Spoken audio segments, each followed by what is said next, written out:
So I don't know if the advice in this episode is gonna unveil that I'm a little bit insane or that I'm a little crazy or that I be really, really hard on myself, but I know what I'm gonna share is gonna be on point.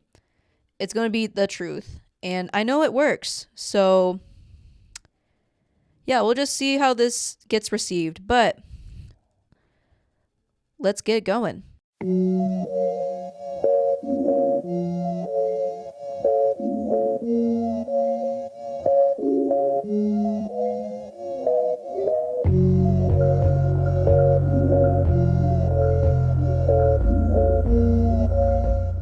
Hey, what's up, you guys? Welcome to another episode of As a Creative, the podcast focusing on empowering creatives and giving them the tools and knowledge to thrive in the industry. My name is Robin, and today we're going to be talking about work habits, work ethic, what is the best way to go about accomplishing your goals, like step by step.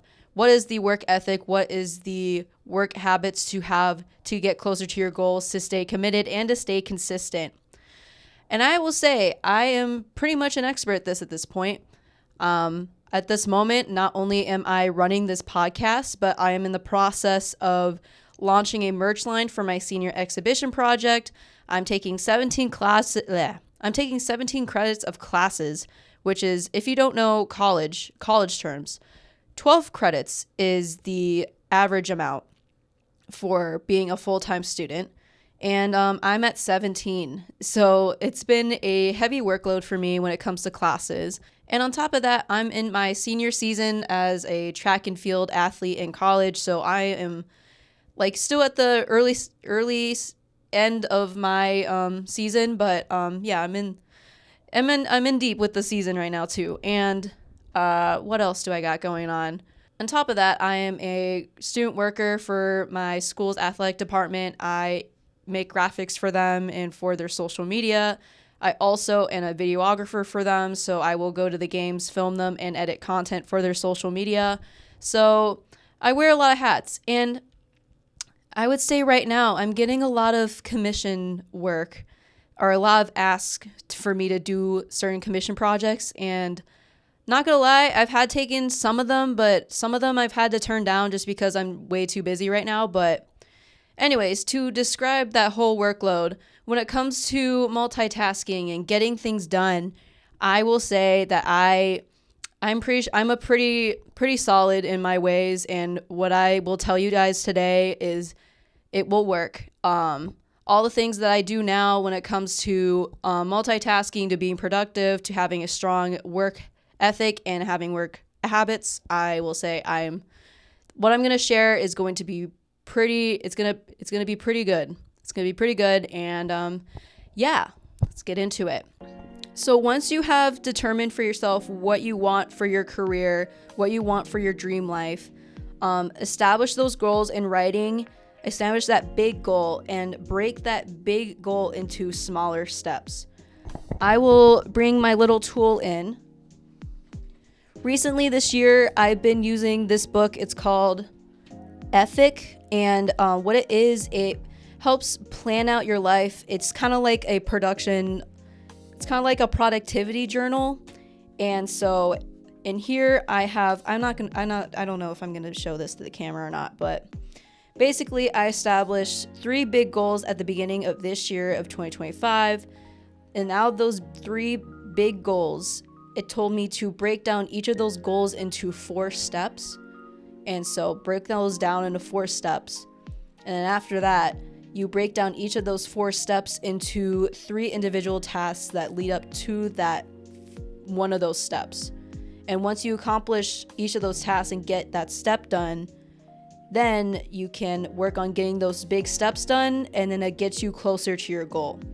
I would say this is a pretty rigid sort of process, or the way it's broken down is pretty rigid, so I don't necessarily follow it to a T like that, but it does help me write down the big goals. It helps me simplify how I'm going to get there, and it definitely keeps it in the back of my mind how I'm going to get there, but yeah, I don't really follow it like to a T like that, but it does help break things down into steps and keep things in the back of your head of how you're going to get to that overall goal. So once you've broken down your big goal, big aspirations into these steps and into these tasks, and you got these steps going, you're going to take these steps and incorporate them into your everyday task. And I'm a number one tip that I recommend to people who want to get more done during the day or to increase their productivity is to write things down. Writing things down, it helps visualize what you need to get done. Just the act of writing it down helps mentally sort of confirm to yourself that you're going to get done. Being able to cross it off is such a satisfaction, especially for us creatives. We're very visual people. And so being able to have it in writing what the task is and then physically be able to cross it off and accomplish it, it's very self-assuring. And so write down your task each day and incorporate these small steps that are part of your overall goal. Incorporate that into your task each day. I'm not going to say every single day, but incorporate some sort, because for me, I'm currently stuck in school, so my classes and my homework come first. So when I'm able to put down one of these little steps that lead to the overall goal, I will 100% try to do that. But again, just the act of writing things down and try to find ways to incorporate your task into your schedule, that definitely 100% recommend doing that. So once you get to writing down your tasks each day, crossing them off, and having this list to look back on at the end of the day and be like, I accomplished this, this, and this, transition that into planning out your entire week. So for me, I have to take into consideration 2 to 3 schedules into my overall week when I plan out my week. I have to consider my class schedule. I have to consider my practice schedule. Whenever clients reach out to me about photographing an event or to help out on a project in the city or in the Chicago scene, I write that down. So planning out your week helps incorporate multiple different schedules of various aspects of your life that you may have going on. So on Sunday, I will take the time to plan out my entire week, even to the point of what I eat.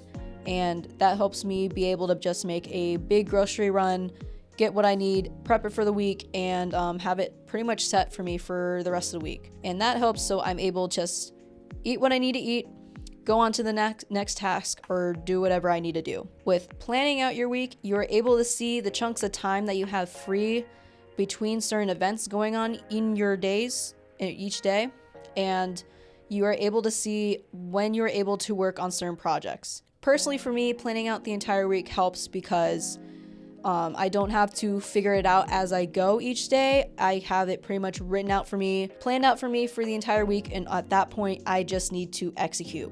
So that's why I would recommend planning out your weeks, or planning out your week in advance, just because it makes things simplified, it makes things easier. So all you have to do, you don't have to figure out things as you go, you don't have to figure out what you have to do, you just have it written down for you, ready to go on a list, and all you have to do is execute, cross it off, on to the next thing. Next, take into consideration when you're planning out your week or what tasks you're going to do, consider how much time it takes to complete a certain project or do a certain task. For me, as a multi-skilled creative, I actually have a printed out sheet of each of my skills and my process of how I get to completing those types of projects associated with those skills. Let me explain. So for example, as a graphic designer, we have a design process, right? I list each of my steps in my design process on a sheet under this graphic design process, and that helps me simplify what I do when it comes to designing layouts, designing posters, creating graphics. I also have a process for shooting photos, prepping for a photo shoot, or shooting an event, and then editing and going through photos and posting. I have a process for shooting video for an event, for even my audio production stuff. So being able to list down those steps in your process, whatever creative processes you have. Also, being able to track how much time it takes you to complete those steps and just the overall process. It helps you take into the consideration how much time it takes to complete certain projects. So when you have big chunks of time in your schedule and you have the opportunity to work on design or classwork or whatever it may be for your creative desires, you're able to know in the back of your head how much time ideally it takes you to complete a certain project. Being able to track the amount of time it takes to do certain projects, it also helps when it comes to freelancing.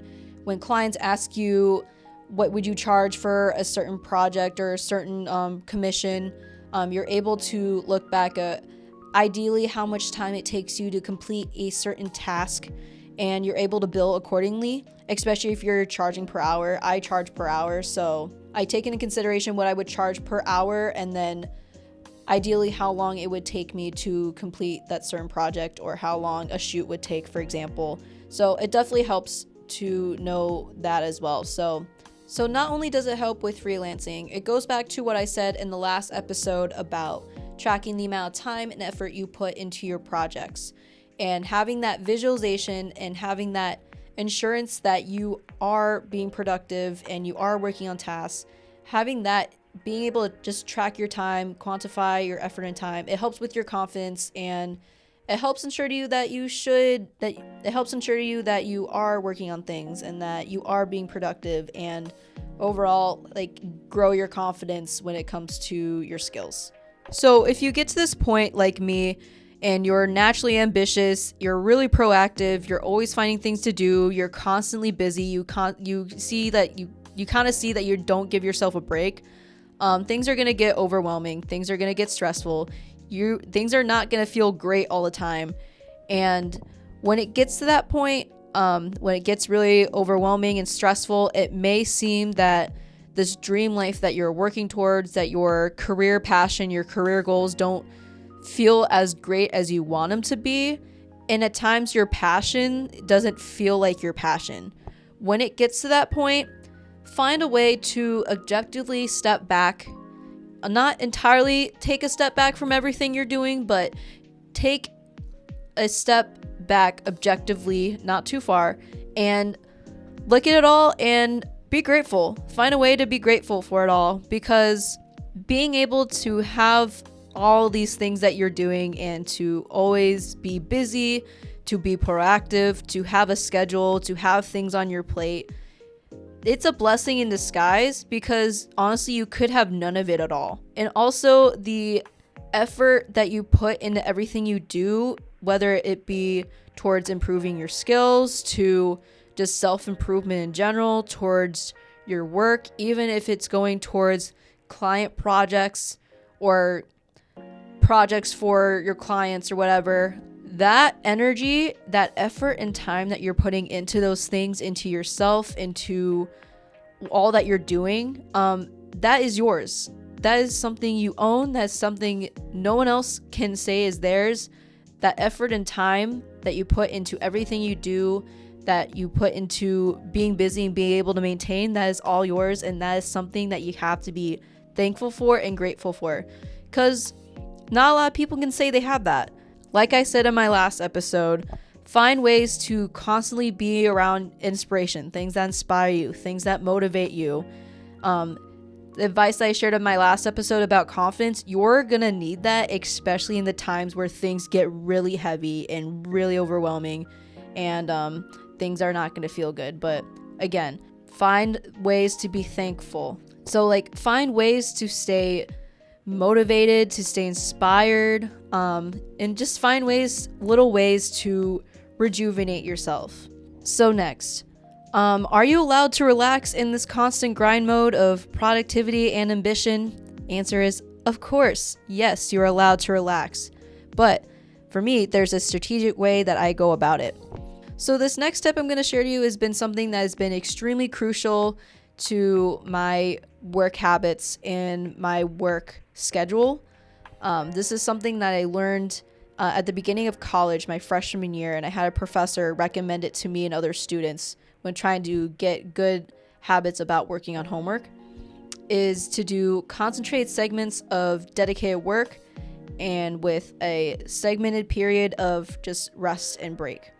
So what does this mean? So right now I do 45 minutes of dedicated work where I'm just solely focused on completing a certain task or project. I'll put my phone on do not disturb and just dedicate that 45 minutes to just solely working on a project.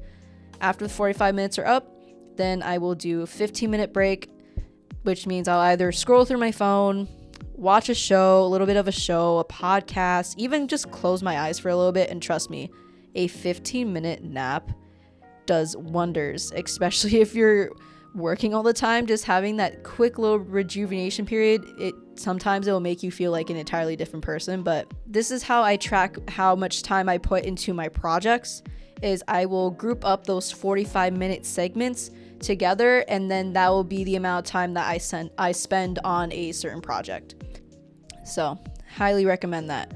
Also, most of us creatives are working on computers these days and staring intensely at a screen for an intense amount of period of time, and over time that definitely takes a toll on your brain and your eyes, whether you like it or not.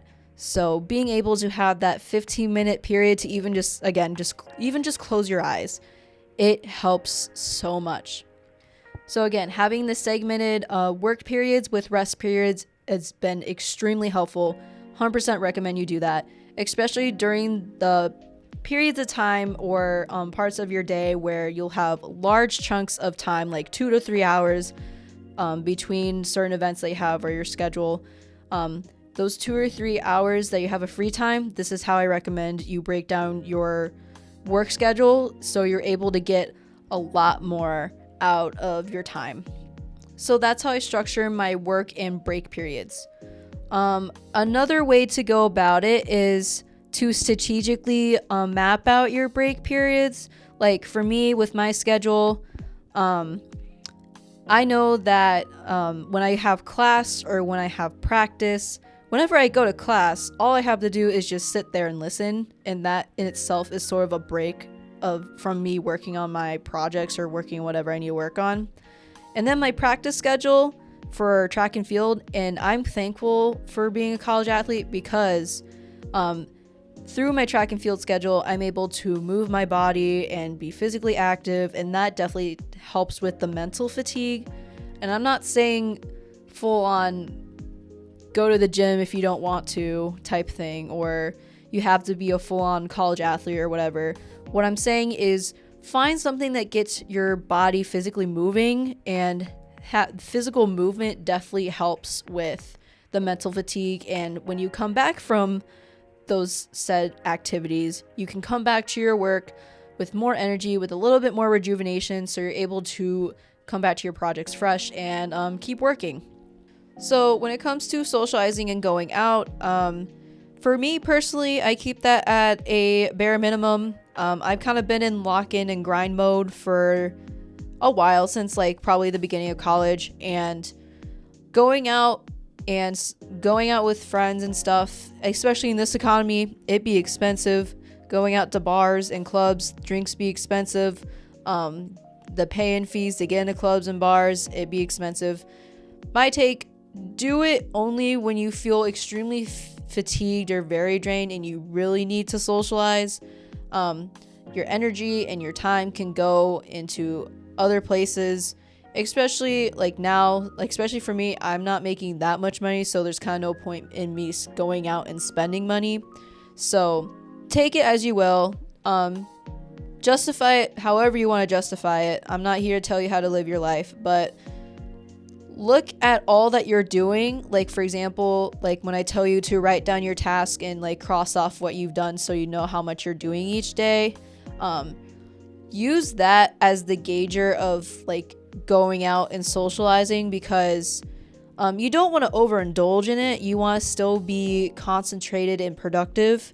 Yeah, it's a harsh opinion, but don't overindulge in relaxation, for real.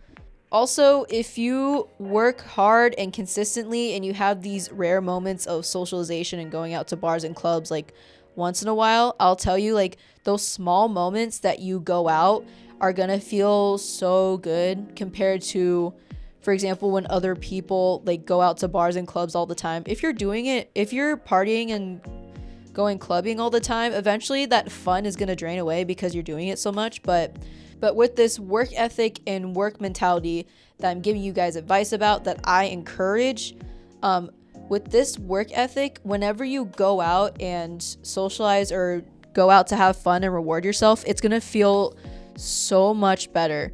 It's going to be so much more rejuvenating once you have like small little bits of it here and there. Then use that refreshness, that rejuvenation, and take that energy and put it back into your grind mode and working towards your goals and improving yourself.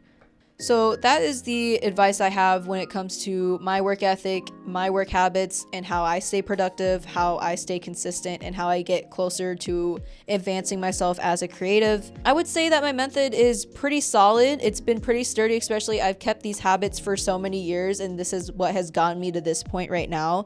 And I would say it works because, as I've already mentioned at the beginning of this episode, I do a lot. I have multiple things going on all the time, and I would say I am a pretty prestigious person with all that I do, and these work habits that I shared with you guys is what keeps me strong, what keeps me consistent, what keeps me proactive.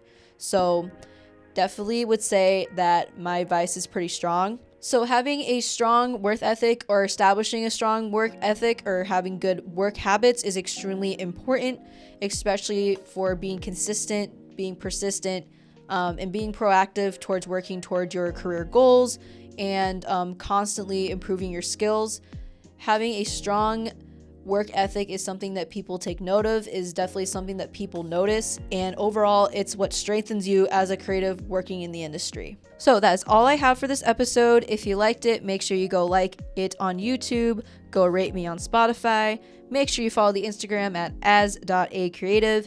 If you're interested in me and personally what I do, what I create, or whatever I be up to, follow me on my personal socials at ROOBIOS, and I'll see you on the next episode.